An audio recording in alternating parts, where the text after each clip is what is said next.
Olá, bom dia, mais uma vez aqui no YouTube, no nosso canal do YouTube da Tágitos. Antes de mais, queria agradecer as pessoas que estão a acompanhar este início neste canal e que têm deixado as suas mensagens de agradecimento do conteúdo. Sinto muito contente, tenho recebido um ótimo feedback e isso dá-me imensa vontade para continuar aqui com este trabalho e partilhar conhecimento contigo, numa tentativa de ser todas as semanas, mas produzir este conteúdo que eu acredito que possa fazer muita diferença na vida dos empresários em Portugal e dar um bocadinho mais de literacia financeira e fiscal também aos empreendedores que querem empreender em Portugal. Por isso, já sabes, se és recém-chegado nesta página, só tens que ativar as notificações. Se gostares do conteúdo, colocar o teu like ou então partilhar também com amigos e pessoas que saibam que estejam a empreender e que necessitam deste tipo de informação. Vamos a isso? Hoje o tema que eu trago é para quem vai abrir atividade ou já tem atividade aberta, mas ainda não conhece bem as suas obrigações fiscais pelo facto de ter aberto atividade. Porque vem sempre aquela questão, uma das questões que nos fazem muito habitualmente é: eu abri atividade e agora, não é? O que é que eu tenho que fazer, o que é que eu tenho que saber para garantir que tudo corre como é suposto? Vamos a isso? Quero abrir atividade. E agora? Este é o tópico que eu escolhi para trazer hoje, esta semana, onde muitas vezes quem já abriu atividade ou quem se prepara para abrir atividade tem até uma certa fobia porque tem medo desta parte mais burocrática. A ideia aqui é desmistificar, simplificar e trazer-te, no fundo, as obrigações fiscais que passas a ter a partir do momento que abres atividade, para que as conheças, entendas a lógica e tenhas aqui alguma tranquilidade para exercer o teu negócio legalmente, conhecendo as tuas obrigações fiscais, queiras ou não ser acompanhado por um profissional da área da contabilidade, pois na realidade não é obrigatório ter este tipo de serviço contratado para quem tem atividade aberta no regime simplificado, que é o caso do trabalhador independente e do empresário em nome individual, e é isso que vamos falar aqui nesta formação sobre abrir atividade. Mas antes de mais, para quem é recém-chegado aqui nesta página, eu apresento-me, sou Liliana Contreiras, sou contabilista certificada desde 2011, formei-me no ISCAL em 2008, comecei a trabalhar em multinacionais como, por exemplo, a Deloitte, numa das Big Four da minha área, e, e depois passei para a indústria farmacêutica, onde também estive há 5 anos a fazer parte de um departamento financeiro, ou seja, muito ligada a empresas multinacionais. E é em 2019 que eu decido então mudar de vida e investir num projeto meu, que é a Tagens Atelier do Empreendedor, no fundo com um objetivo muito próprio, que é trazer mais literacia financeira para os empresários em Portugal, para que eles façam uma maior gestão e que consigam uma maior e melhor gestão e que consigam então viver de forma sustentável daquilo que os apaixona. Eu acho que pessoas que empreendem em áreas que efetivamente gostam acabam por se sentir mais realizadas e são mais felizes. Este é o propósito da Tágitos, por isso, se ainda não conheces o nosso trabalho, convido a ir ao Instagram, onde eu faço publicações e tenho lá todo o meu percurso desde o início, desde 2020, em que comecei o projeto, oficialmente, e convido a ir lá na Liliana.Tágitos Atelier, conhecer toda a história da Tágitos e deixar o teu relato. Eu vou gostar de saber também de onde é que vens e como é que chegaste até nós. Então vamos começar. Eu vou-vos falar aqui, quem abre atividade vai ter que começar a lidar ou saber sobre IVA, Segurança Social e IRS. Estes são os três impostos, digamos assim, que um empresário em nome individual, ou seja, quem abre atividade no Portal das Finanças, começa a ter que lidar e tem necessidade de perceber para garantir que não há surpresas, ok? Por isso eu aqui vou dar só um resumo, só um overview pequenino sobre o que é o IVA, o que é a Segurança Social e o que é o IRS e como isso pode impactar a tua gestão, ou seja, como é que eles efetuam os cálculos, quando é que eu tenho que me preocupar em reportar alguma coisa, tudo isso vai ser abordado agora aqui nesta sessão, está bem? E vou começar pelo IVA, porque muitas vezes os empreendedores em Portugal têm muito medo do IVA, é algo que cria algum receio, porque a taxa normal de IVA em Portugal é 23%, ou seja, ainda é um valor considerável. Mas a verdade é que o IVA é um imposto sobre o valor acrescentado e que, no fundo, quem o deve pagar é o consumidor. No fundo, o que é que isto quer dizer? Quer dizer que o empresário tem a responsabilidade de cobrar ou de aprender a cobrar esse IVA para depois devolver ao Estado. Então, estamos aqui a falar de um fluxo financeiro que nunca é rendimento do próprio empresário. E isto cria aqui uma necessidade de formação maior em termos de literacia financeira, que é o empresário tem que perceber que aquele dinheiro não é seu. Então, que deve, uma boa prática é, sempre que recebe IVA que cobrou do seu cliente, ter uma conta à parte onde possa guardar reservar esse valor, porque já sabe, passado 3 meses, quando fizer a declaração trimestral de IVA, se estiver nesse regime, vai ter que devolver esse montante ao Estado. Isso pode ser uma boa prática, porquê? Porque o facto de eu estar a cobrar IVA e estar a receber um IVA, que é um imposto que eu vou ter que devolver ao Estado, ou seja, o Estado usa-me aqui como intermediário na cobrança desse imposto, acaba por influenciar o valor monetário que eu vejo na minha conta. Entra mais dinheiro na minha conta, pode dar ali a visão de que as coisas vão melhor do que o que realmente vão, ou seja, que há sempre dinheiro e então acaba-se até por poder cair no erro de gastar mais do que aquilo que é nosso, ou seja, por isso é que muitas vezes acontece que os empresários depois ficam sem dinheiro para pagar o próprio IVA, porque entretanto já se financiaram o seu negócio com aquele dinheiro. E perceber o que é o IVA e como geri-lo eficazmente pode determinar o sucesso e o fracasso de qualquer negócio.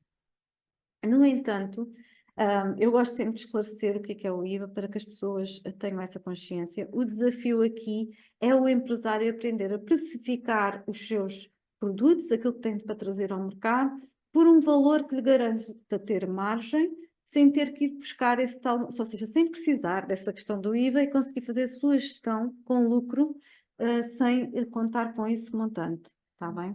Pronto. E às vezes o desafio, quando nós trabalhamos com empresas, que o nosso cliente é empresa e pode ele próprio deduzir o IVA, não é uma questão, ter mais 23% ou não para eles é igual, porque o IVA para eles também não é um custo, eles podem deduzir na sua declaração de IVA, mas para um cliente particular vai pesar na sua decisão de compra se fica mais caro ou não a comprar efetivamente aquele serviço, porque ele vai suportar efetivamente o IVA, ou seja, não vai poder deduzir noutro momento qualquer, e é aqui que coloca o empresário numa posição de desafio de aprender a cobrar a mais esse valor. Aqui eu vou tentar explicar com mais ou menos os vários regimes de IVA que temos, para que cada um em consciência consiga perceber melhor se para o negócio dele é mais vantajoso estar no regime de IVA ou não, está bem? Se bem que às vezes não é uma opção. Então, quando abrimos atividade, há uma pergunta que nos é feita no momento da abertura de atividade pela própria autoridade tributária, quando vamos lá às finanças, ao portal das finanças e dizemos para a atividade, que é qual é que é o nosso volume de negócios expectável para o primeiro ano de atividade. O volume de negócios é aquilo que nós esperamos, no fundo, faturar no primeiro ano em que abrimos atividade. E muitas vezes as pessoas dizem que não sabem muito bem o que é que vão faturar, mas existe sempre, no fundo, quem vai empreender tem sempre uma expectativa. E é com base é exatamente essa expectativa que a AT nos pergunta naquele momento. Porquê? Porque se eu disser que a minha expectativa é ter um volume de negócios inferior a 15 mil euros, vamos ficar enquadrados no regime de isenção do artigo 53. E isto significa que eu não cobro o IVA aos meus clientes, ok? Já se eu disser que a minha expectativa é faturar mais do que 15 mil euros, eu fico no regime normal de IVA. O que é que significa isto? Significa que eu vou ter que cobrar IVA aos meus clientes e guardar esse montante e fazer declarações trimestrais de IVA para depois entregar ao Estado.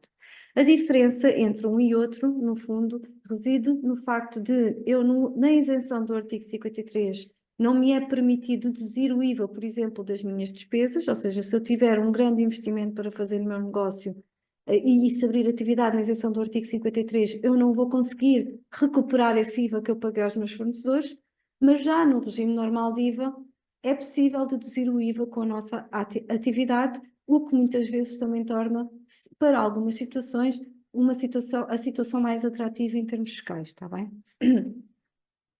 Também importa dizer que, se a minha intenção é fazer importações ou exportações, que no fundo é eu enviar bens ou receber bens de países terceiros fora da zona da União Europeia, o conceito de importações e exportações, eu estou a falar de países terceiros fora da zona da União Europeia, se eu tiver que fazer isto, então também não posso estar, mesmo que fature menos de 15.000 euros, então também não posso estar no regime de isenção do artigo 53 e ficarei automaticamente no regime normal de IVA. Aqui vou-vos deixar uma dica de como calcular aqui os tais 15.000 euros. Porquê? Porque quando falamos de 15.000 euros estamos a falar de um valor anualizado, ou seja, para um ano todo. Ora, se eu abro atividade no meio do ano, o valor que eu tenho que colocar lá, quando a AT me faz esta pergunta, quando eu digo AT é a autoridade tributária, está bem, peço desculpa, estou a ficar um bocado louca. Quando a AT pergunta qual é que é o volume de negócios, eu estou a abrir a meio do ano, é o volume de negócios desde o momento em que eu abro a atividade até 31 de dezembro. Depois, por trás, a própria autoridade tributária vai fazer um cálculo para converter esse valor a 12 meses e poder comparar com os 15.000 euros anuais e perceber se de facto eu estou no regime de isenção do artigo 53 ou não, ok? E aqui, por exemplo, aqui dou um exemplo que se eu estou a abrir atividade em julho e tiver uma expectativa que vou faturar 1.000 euros por mês, ou seja, o meu volume de negócios até 31 de dezembro seria 6.000 euros, a AT vai comparar o valor de 12.000 euros com os 15.000 euros para perceber se eu fico na isenção do artigo 53 ou se eu já estou a iniciar no regime normal de IVA, está bem? Ou seja, a isenção de IVA tem a ver com o volume de negócios. Não tem a ver com a questão de ser o primeiro ano de atividade, não tem a ver com nada disso. Tem a ver com o facto de eu faturar um valor que para a autoridade tributária ainda é baixo, ok? 15.000 euros para eles é aquele patamar em que permite-nos exercer um negócio, mas não é considerado um business to business, ok? Aqui a ideia principal a reter é que é o cliente que tem que em termos de gestão financeira, é o cliente que suporta a questão do IVA, e para eu saber depois como é que é em função das regras de IVA, é importante eu saber onde está localizado o meu cliente. Imaginem na situação em que eu já estou no regime normal de IVA, eu para saber se tenho que cobrar ou não IVA nas minhas faturas, vai depender de uma série de fatores, como o que é que eu estou a vender, para onde é que eu estou a vender e qual é o meu cliente, se é uma empresa ou se é um particular, ok? Então eu vou ter estas variáveis todas para perceber se o meu cliente, se eu quando faturar aquele cliente naquele país, eu vou ter que cobrar o IVA ou não, está bem?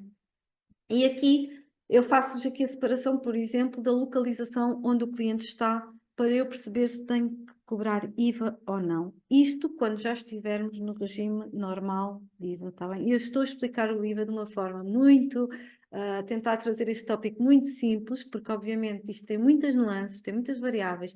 Eu recomendo sempre que as pessoas, quando abrem atividade, façam no mínimo uma consultoria de enquadramento fiscal, para perceber no seu caso em concreto, como é que emite as suas faturas, o que é que tem que se preocupar, como é que são os seus clientes, fazer essa análise junto de um profissional de contabilidade, um contabilista certificado, vale muito a pena e acredita que é um investimento que vos pode dar autonomia para depois poderem gerir estas questões com tranquilidade, mesmo que não tenham a questão do acompanhamento mensal, façam pelo menos uma consultoria inicial para ver no vosso caso concreto. O que eu estou a fazer aqui é só para terem uma ideia da quantidade de variáveis que pode haver no IVA e que, de facto, isto carece de uma conversa quase one-to-one com a pessoa para lhe explicar, no caso dela, o que é que ela tem que se preocupar e o que é que pode deixar, não é?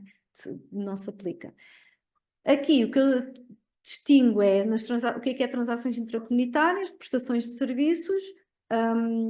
No fundo, eu vou ter que perceber se o meu cliente está inscrito no VIERS, que é uma plataforma de cruzamento de dados a nível europeu, com os números fiscais, em que diz quais são aqueles que já estão no regime de IVA ou não, porque isso vai ter impacto na forma se eu tenho que cobrar IVA ou não. ou seja, se vai com autoliquidação de IVA, ou seja, vai ter impacto na forma como eu emito a minha fatura.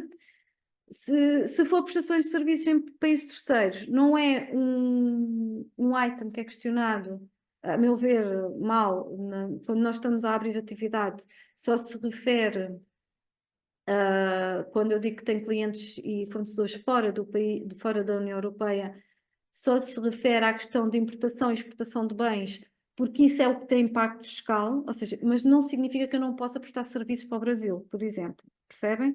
Lá no momento de abertura de atividade é que não tem a opção de prestar serviços para o Brasil e para países terceiros, estou a falar do Brasil, estou a dar um exemplo, mas para países terceiros, fora da zona da União Europeia, porque isso, segundo a AT, quando eu remeti esse pedido de esclarecimentos no e-Balcão, diz que, como não tem impacto fiscal, eles acharam que não era relevante colocar lá. Acontece que o contribuinte não sabe o que é que tem impacto fiscal ou não tem, limita-se a responder a perguntas. E muitas vezes isto induz em erro. Porquê? Porque as pessoas dizem que respondem como se fossem exportações, quando na verdade exportações só cabe para bens, não cabe para serviços.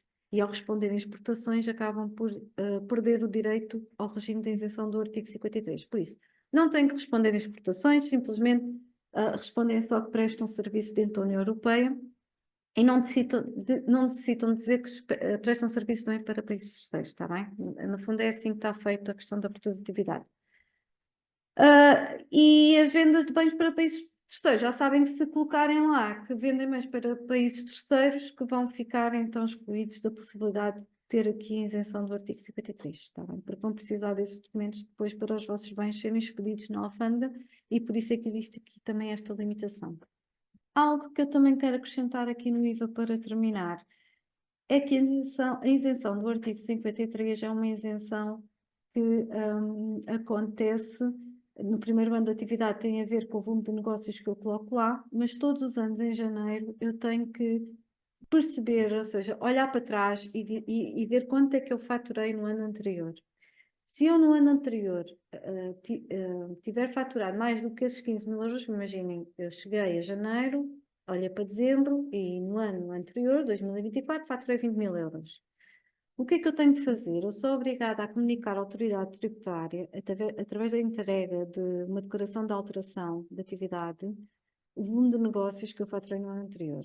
Ou seja, é como se eu tivesse que atualizar o volume de negócios que está no momento da abertura da atividade. E se eu passar a pôr lá 20 mil euros, eu vou então começar a partir de 1 de fevereiro no regime normal de IVA e vou ter que começar a comunicar as declarações de IVA e a cobrar IVA aos meus clientes, ou seja, entro noutro regime.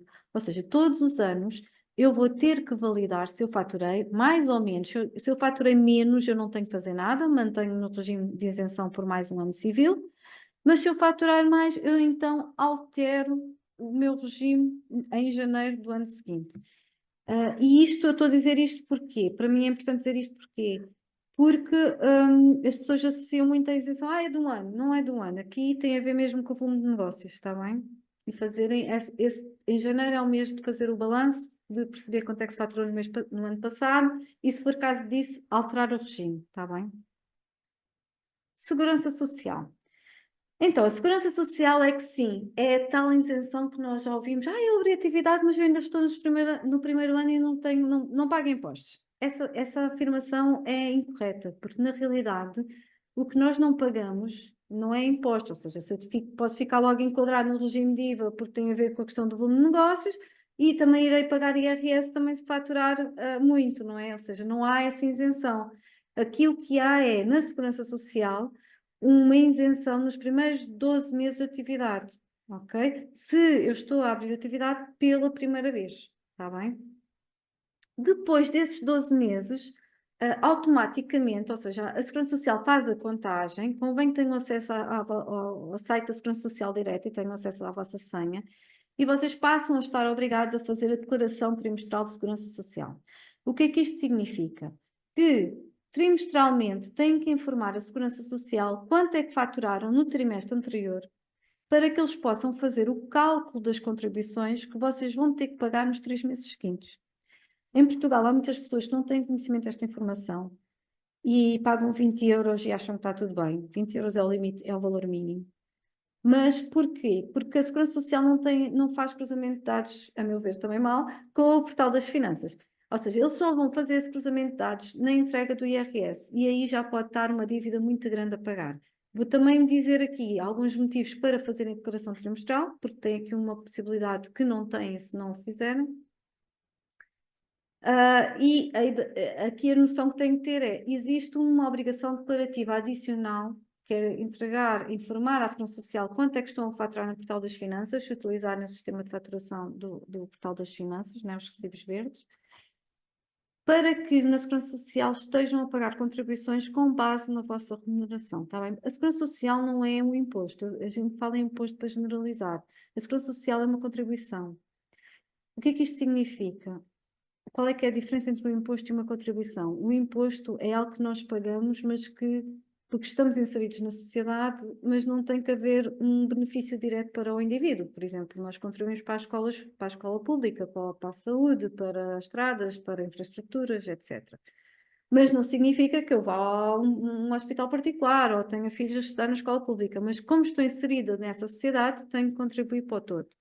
Já a Segurança Social está pressuposto, falamos em contribuição, porque está pressuposto que há um benefício direto para o indivíduo em função daquilo que contribui. Por exemplo, um subsídio de doença, um subsídio de parentalidade, ou porque para a reforma. Ou seja, está subjacente a é como se fosse uma proteção social para aquela pessoa, está bem? Por isso é que, quanto mais eu contribuo na Segurança Social, se eu tiver necessidade de recorrer a um destes apoios, eu também vou receber mais em função do meu nível salarial. Então é importante que eu não pague só os 20 euros, mas pague efetivamente as contribuições para o meu nível salarial, não é? Porque senão vai ficar a contar para a reforma um valor mínimo em função desses 20 euros, está bem? E se eu já fizer descontos por via trabalho dependente, como ficamos? Isento ou não isento? Há muitas pessoas que também me fazem esta questão, ou seja, pensam, ok, eu já vi em qualquer lado que se eu fizer descontos por trabalho dependente, fico isento de fazer descontos pela minha atividade aberta, ou seja, pessoas que acumulam um contrato de trabalho com a questão dos recibos verdes. A questão é que há limites, ou seja, vai depender também daquilo que estás a faturar na tua atividade. Se faturares uma média mensal trimestral de 2.090 euros, este valor varia todos os anos, vai sendo atualizado em função da IAS, que é o Indexante de Apoio Social, que é revisto todos os anos pelo Governo, mas atualmente para 2025 está em 2.090. Se a minha média de faturação na parte da atividade aberta for inferior a este montante, então eu não tenho que fazer descontos pela minha atividade, porque os descontos que eu faço pelo trabalho dependente são suficientes para a Segurança Social. Mas posso optar por fazer. Porque, reparem, isto depois vai também ter reflexos se um dia tiver, por exemplo, se eu estiver a pensar em ter um filho, ou seja, tiver um planeamento familiar e quiser, ok, interessa-me descontar mais porque eu depois também vou receber mais, vou receber pelas duas vias.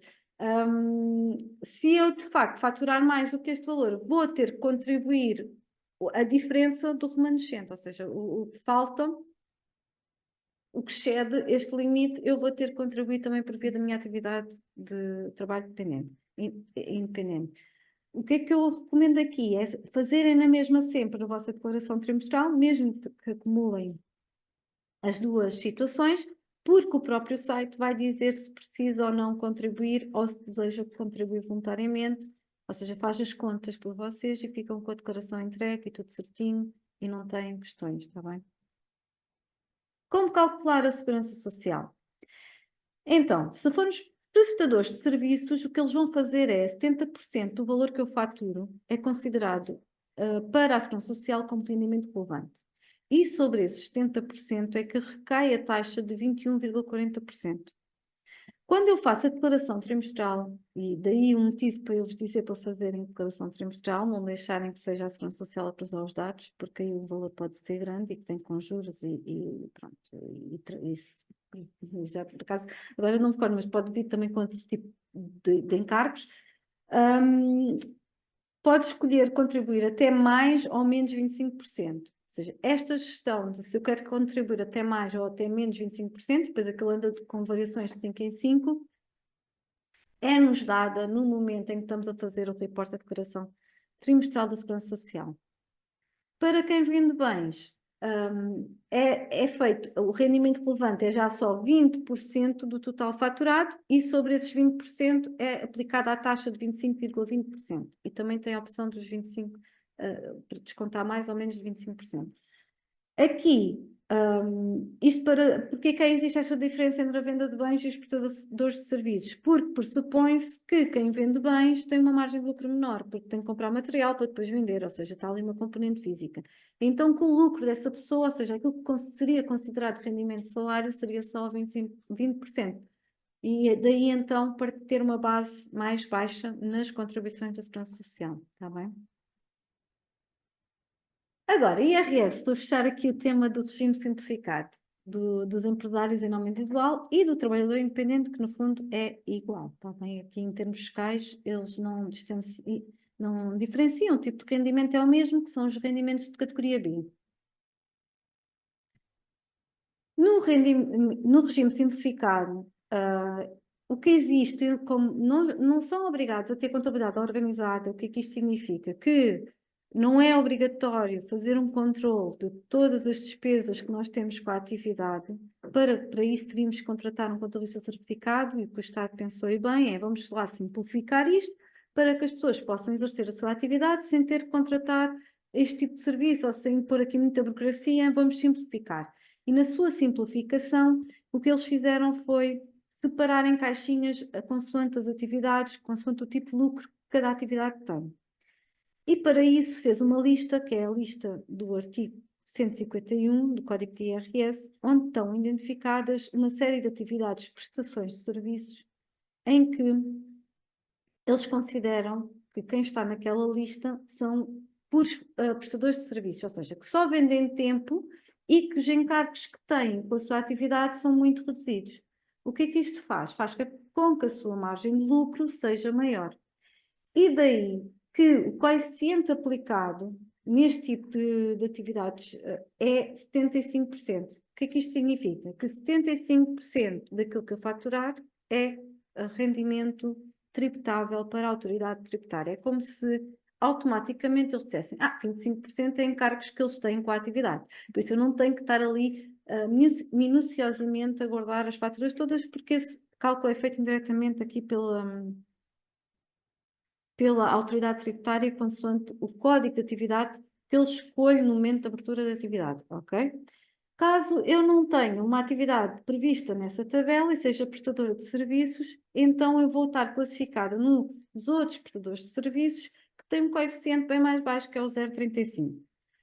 Ou seja, por exclusão de partes, se eu não estiver nessa tabela, vou para o coeficiente 0,35, está bem? Isto para os prestadores de serviços. Para quem vende bens, o coeficiente ainda é mais baixo, que é 15%. Porquê? Isto tem tudo a ver com as margens de lucro. Porque imaginem, um cabeleireiro que tenha que ter, para prestar aquele serviço, tenha que ter um espaço, cadeiras, secadores, ou seja, todo um equipamento, tem uma estrutura de lucro muito inferior a quem vende só serviços. Por exemplo, um advogado, um contabilista, um formador.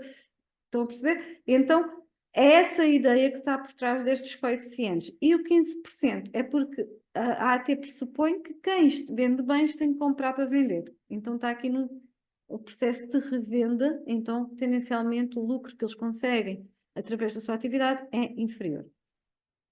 Existem outros coeficientes no artigo 31 do Código de IRS para outras situações, por exemplo, propriedade intelectual e por aí fora, mas eu aqui obviamente não vou entrar em detalhe, só falei daqueles que são mais comuns. Convém, lá está, na consultoria de enquadramento fiscal sobre a abertura de atividade, vais com o teu caso em concreto, apresentes a um profissional e consigas esclarecer esses tópicos. Qual é que é o teu coeficiente, qual é o código de atividade.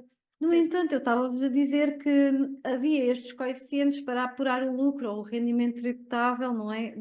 Indiretamente, para não termos que ter uma contabilidade organizada, termos as despesas todas de atividade contabilizadas pelo lucro real, havia este método, regime simplificado. No entanto, existe um se na legislação, que na legislação tem sempre se's e nuances, em que nos dizem que, ok, tudo bem, Agora vamos pegar no caso dos 75%, o coeficiente de 75%.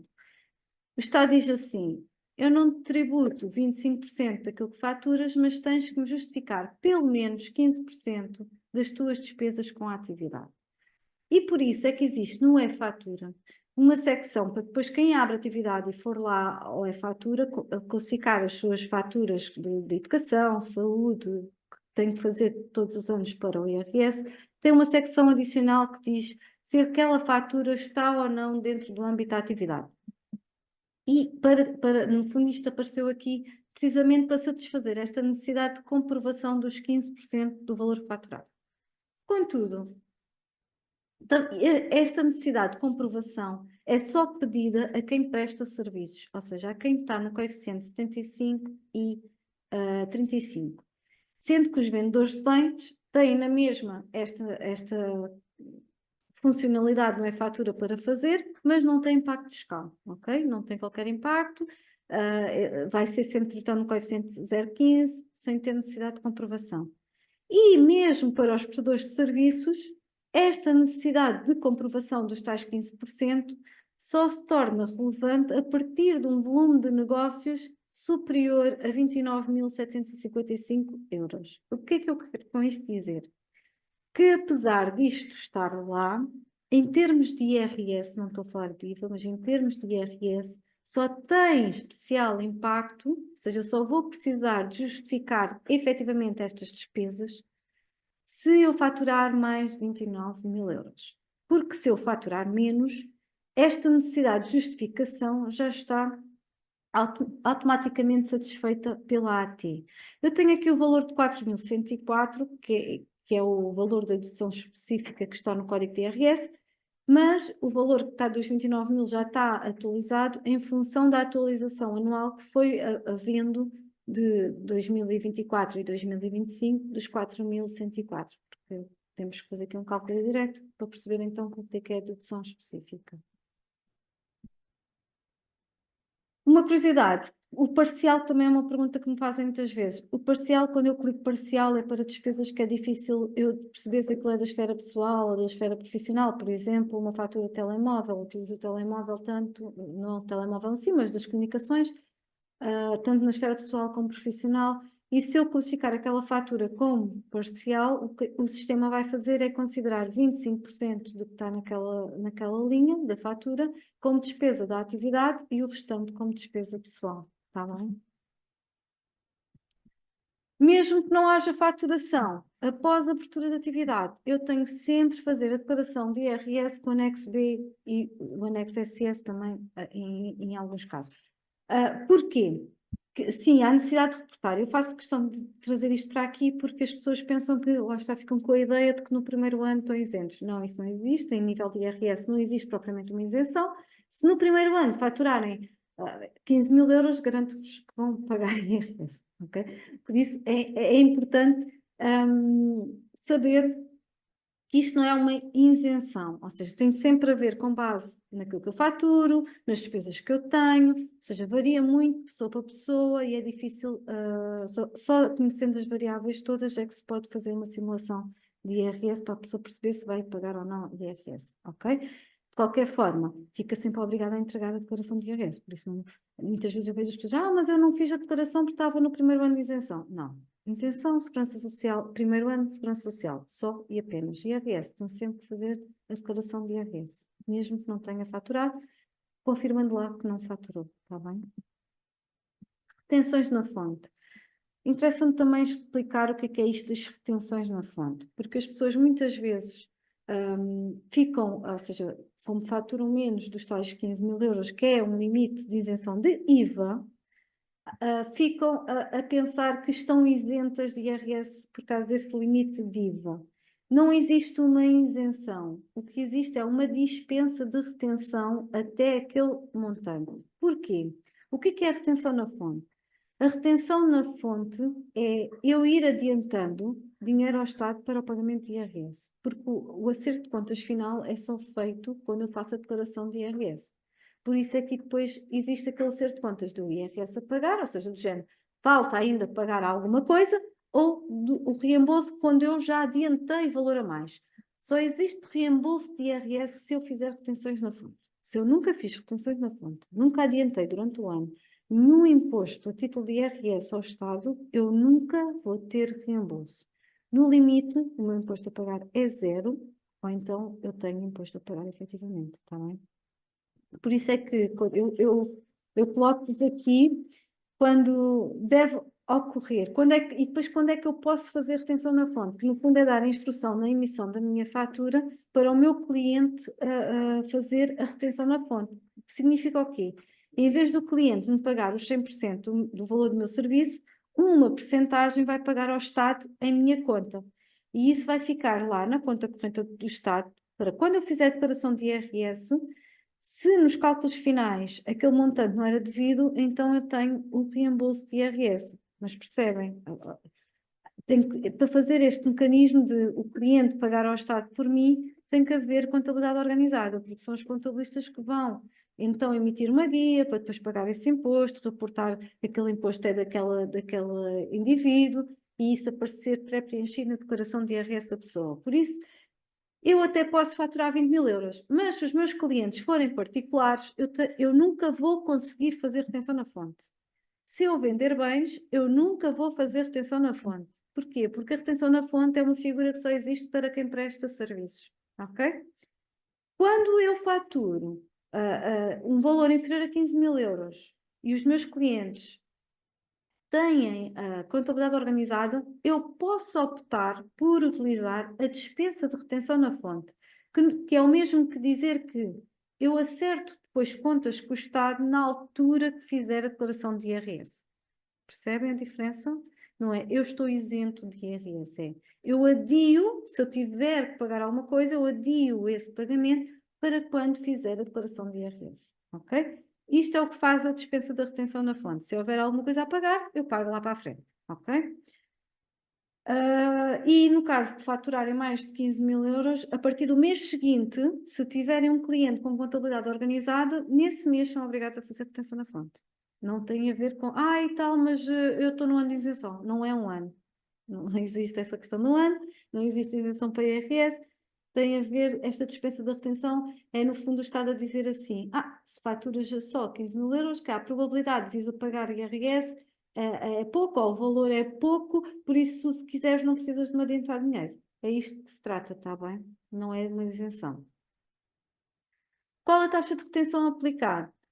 Eu só tenho aqui duas, porque para a venda de bens, lá está, não há retenção, mas existem outras taxas, está bem? Mas para terem uma noção, por exemplo, para um prestador de serviços que esteja no coeficiente 0,75 lá da tabela do artigo 151 do IRS, uma atividade dessas, faz uma retenção na fonte de 25% e as outras prestações de serviços estão com 11,5%. Tá? Isto foi algo que eles falaram que iam rever, mas até à data está nesta situação.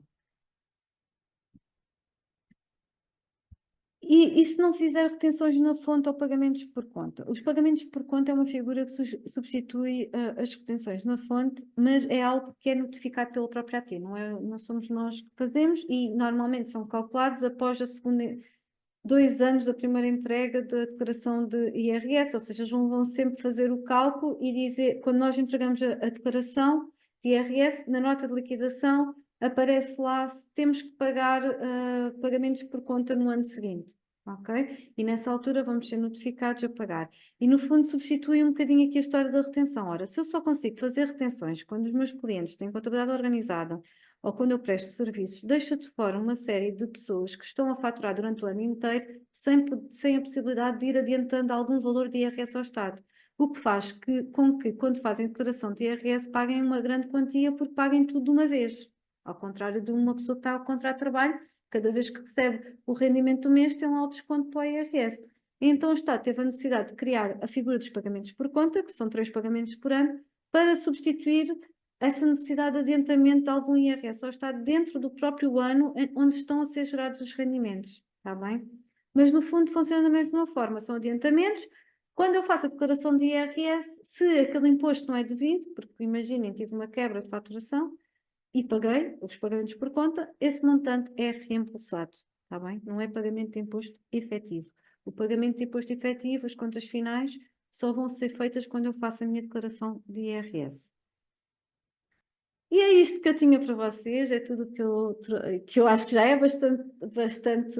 foi bastante abrangente, cobrimos aqui imensa informação. Não deixem de fazer uma consultoria de enquadramento fiscal para a vossa atividade em concreto, terem as vossas informações e necessidades, pronto, de perceber como é que funciona esta questão fiscal, porque acho que tem imenso valor nós não sermos surpreendidos com a autoridade tributária com questões porque não tínhamos conhecimento e por isso é que também temos este canal do YouTube para vos ir dando esses alertas e criando essa consciência de que quando eu quero empreender, tenho que ter essa maturidade empresarial de ir à procura de informação que me ajude a empreender legalmente.